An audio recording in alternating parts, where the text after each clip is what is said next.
What's that, I'm Aidan, and I've got a spade because my Starlink fell off the roof. You may be wondering, what, am I going to bury it? I'm going to put it to rest? Nope. I've got some sand. I've got some sandbags. I'll just fill these sandbags up. Last time I done a video, I didn't quite finish it, and I said on there, if I get 100 likes, I'll upload the rest of the video. I did record the rest of the video, but it was just a bit boring, so I just cut it off, and I thought it was quite funny, but about 12 people didn't think it was funny, so they gave me a thumbs down. So I'm going to finish off the video now and give you the information that you probably wanted in the first place. So I almost couldn't finish this video because, well, it's not broken. It should be broken, but it's not, because it fell off the roof. I say the roof, top of the container. I'll flash you up a picture now. I thought that was an expensive mistake. Should have done this before, but I didn't. So that was a mistake. It blew off from there, fell down there, but it still works. So don't be complacent like me. If you get your sandbags, just fill them up and do it straight away. I left it and then I just forgot about it. I didn't do it. This isn't its permanent position, but now it's gonna at least stay there. So yeah, when I set it up before, it took about 10 minutes and then it was sorted. So it faces itself this way, it does it automatically, and it pretty much just stays there. I'm pretty sure it faces that way because that's where the satellites are going over, across that way. You can check on the website, it brings it up, and from here, which is in the east of England, most of the satellites go over the top of Norfolk. So that's the reason why this is facing north, because I'm south of there.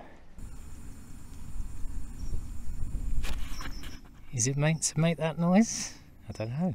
So when you set it up, you just need to make sure that there's no obstructions above it, and the way that you can check it is you go onto the app, you go onto, now it's visibility because it's already set up. This little compass thing looks interesting. You can check for obstructions. So you basically point it up in the air.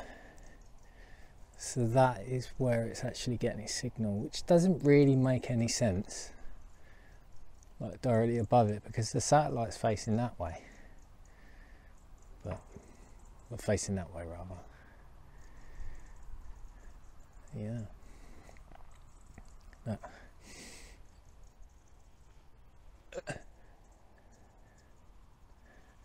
Demons Ox. What's this in?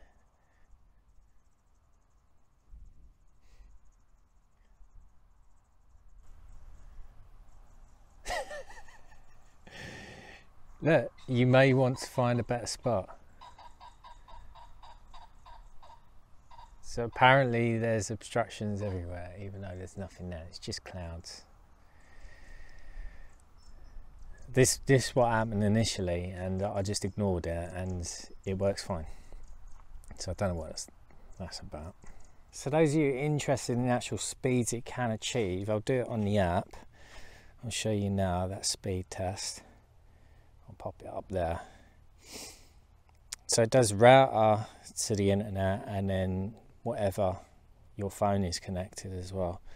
So it'll do both tests. The unusual thing about it sometimes is that the actual phone has a better speed than the router, which doesn't make sense to me. Does it make sense to you? 167 megabits download, 13 megabits upload. And off of my phone, it's 270 megabits per second download and 39 megabits upload. How does that make sense? So I'm about 35 meters away from the router now, and we'll run a speed test like I did before off of Google. This is what I used previously when I done the test on my 2 phones from the previous video, and I've also done a test at home in London just off of the standard telephone wire, BT Broadband. This one I've just literally done, which I'll put a screenshot up of now. So that's I mean quite decent still, and that's over here, so let's stand next to the caravan and we'll do it again. Now this tends, I'd say on average it comes out about 90, 95 on average.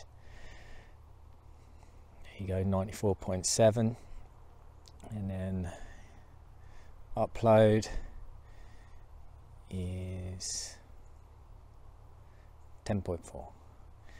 So it says, like it says there, your internet connection is very fast. Now the confusing thing is, why does it differ so much in Starlink's app to this Google speed test? So also in the app you can click on the stats and you can check that out as well, and you can see the uptime, the latency and the usage. Now the uptime, I can't really give you great statistics because obviously what I've had to do was I had to basically unplug it and plug it back in. So I tried to stow it initially, but that didn't work. It wouldn't respond. Then I moved it and it wouldn't work, so I ended up just turning it off and turning it on, and that's how I got it working again. So lucky enough I've not wasted £500. As far as I'm aware, it hasn't really dropped out. It did slightly, ever so slightly, when Lou was here a few months ago when it was sunny. She actually worked from home right there. It dropped out from her laptop maybe like a second or two, and that was enough for her laptop not to pick it up, and she had to re-sign back in.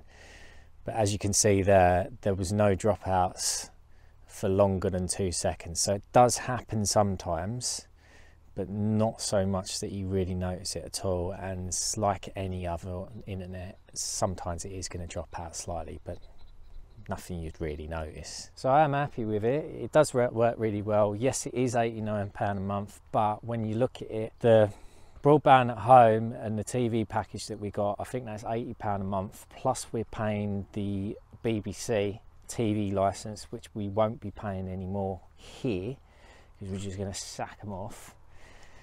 Then we're almost paying exactly the same kind of money, and we're getting what I believe is a better service and better speeds. Now the only drawbacks with it, it doesn't tend to work well with Facebook and Instagram. So if you're one of them people that want to sit there for ages watching Instagram reels, it doesn't really like streaming the content, if you like. I don't understand why that is, but there is supposed to be rivalry between them two, Mark and Elon. I don't know whether it's a bit suspicious, don't you think? If you want to know anything else, pop some questions down in the comments. This is a bit of an impromptu video. I thought I'd just do it now quickly because I have hit 100 likes on the other video. Non-scripted, probably not the greatest content, but there you go. Thanks for watching, see you later.